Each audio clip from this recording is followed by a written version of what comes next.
can't see.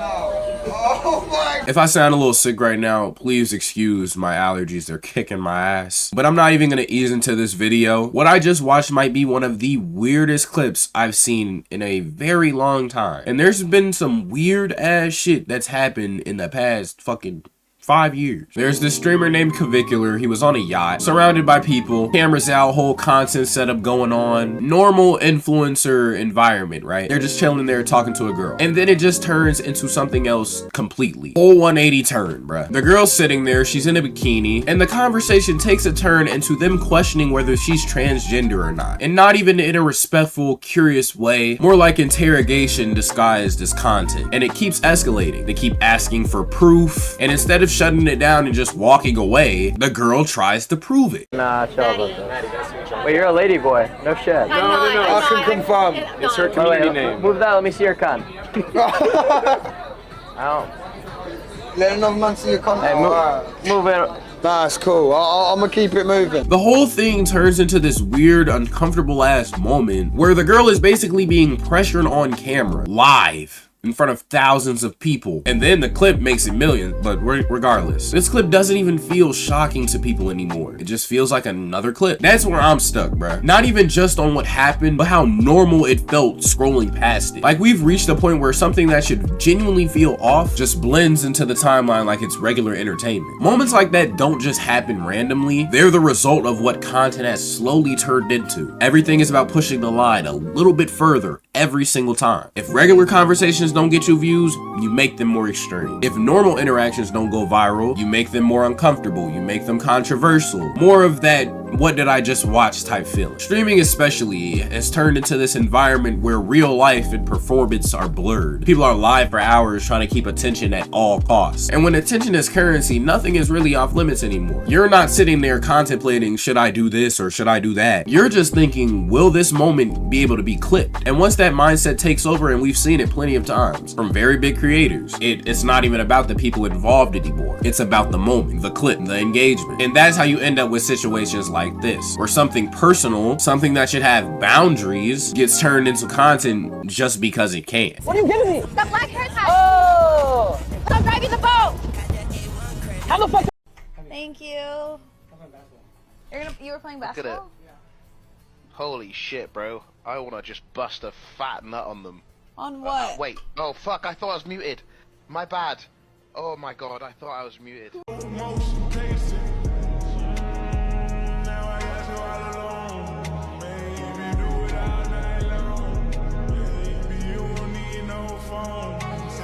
And there's another layer to this too, and it's something people don't like talking about, honestly. Objectification. And it isn't even just one-sided anymore. And yes, historically, men have objectified women in media, using them for attention, views, and engagement. And that shows in the clip. That's been a thing. But now in the current day, it's kind of flipped and expanded. Now you got women objectifying men too, recording them, posting them, sexualizing them, turning it into content. And all at the same time, you have both sides objectifying themselves for attention. That's where you see all the young ho this, young ho that, the bouncing their titties up and down, all that shit.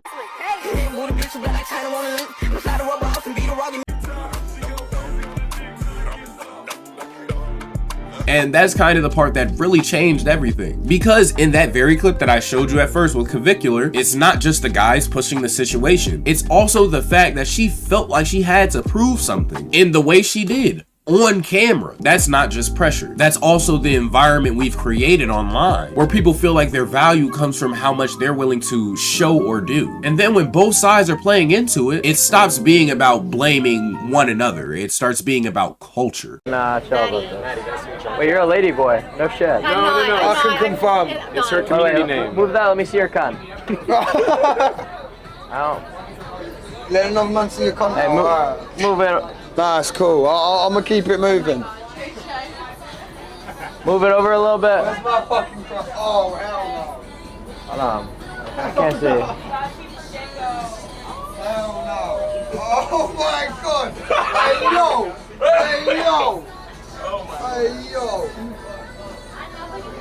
Yeah, I think yeah, you're good, Ed. She's a chick. This is when it gets uncomfortable to sit with, because it's not just about that specific streamer or that specific clip or that specific moment. It's about what people are willing to do when the camera comes on. There used to be a line in entertainment, even in reality TV. There was still some sense of this is going too fucking far. Shit, once they make up on the reality TV shows, bro, that line is basically gone now. If it gets views, it's valid. If it trends, it was worth it. But the problem is the internet doesn't forget. That moment doesn't disappear when the stream ends. Motherfucker, they was clipping it while it was happening. And then after it gets clipped, it gets reposted, slowed down, zoomed in. Motherfuckers trying to take the blur off. We can't forget about the weirdos we got roaming around that don't make content. It gets turned into memes, turned into debates, and breakdowns like this. Point is, now that person is attached to this story forever. And for what? A viral clip? For a moment? Or a few thousand viewers when some are probably bots? Gooner kids? It's such a short-term game for long-term consequence. And the stupider part is people keep on making this trade over and over and over again. This is the part that genuinely confuses me the most. Not even the creators, the audience. Because people aren't just watching this shit, they're engaging with it. They're liking it, commenting on it, enjoying it. That's what keeps it alive. And I keep on asking myself, why? What is the appeal here? Because it's not funny, it wasn't informative, it's not entertaining. In a normal sense, it was just uncomfortable as fuck to watch. And the only real answer I can think of is that it's just shocking. Like, it's like, what the fuck? Like, my reaction, what the hell, bro? Look, I gotta go. What's the time? Can I have some time with Lana real quick? Yes. You're wildin'. You're wildin'. Okay. Can y'all get out? Bye, chat. Bye, chat. Jumped in the boom